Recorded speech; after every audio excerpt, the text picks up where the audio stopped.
Supreme court తీర్పిచ్చిన దాన్ని ఈ విధంగా మాట్లాడడం చాలా దుర్మార్గం. ఈ చీకటి ఒప్పందాలు, ఈ మతలబులన్నీ కూడా మీ ముఖ్యమంత్రి రేవంత్ రెడ్డి గారికి తెలుస్తాయి, కానీ ఉద్యమకారులమైనటువంటి మాకు ఇవన్నీ తెలియవు. మేము పూర్తిగా న్యాయ వ్యవస్థ మీద నమ్మకం పెట్టుకునే ఈ పోరాటం చేసినాం.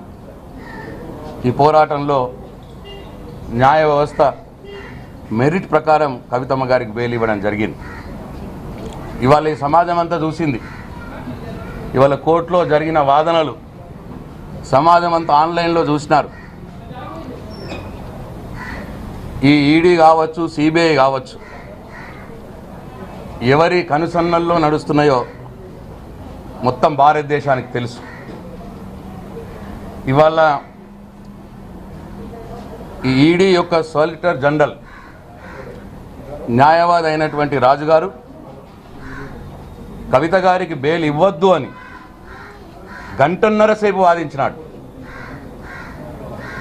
జడ్జి గారు తీర్పు డిక్టేట్ చేస్తున్న సందర్భంలో కూడా బెయిల్ ఇవ్వద్దు అని వాదించినాడు. ఇదంతా కూడా ఎవరి కనుసన్నలో నడుస్తున్నదో, ఈ ఈడీలు సిబిఐలు ఎవరి కనుసన్నల్లో ఉన్నాయో,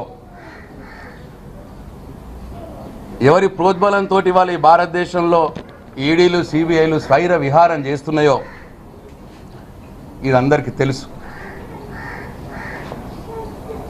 గంటన్నర సేపు ఆయన వాదనలను జడ్జి గారు చాలా అసహనంగా చాలాసార్లు ఆయనను వారించడం జరిగింది. ఏమన్నారంటే, ఈ ఏజెన్సీలు ఏవైతే ఇన్వెస్టిగేటింగ్ ఏజెన్సీలు ఉన్నాయో అవి నిష్పక్షపాతంగా విచారణ జరపలేదు అన్నట్టు అర్థమవుతా ఉన్నది అన్న మాట కూడా ఇవాళ జడ్జి గారు కోట్ చేయడం జరిగింది.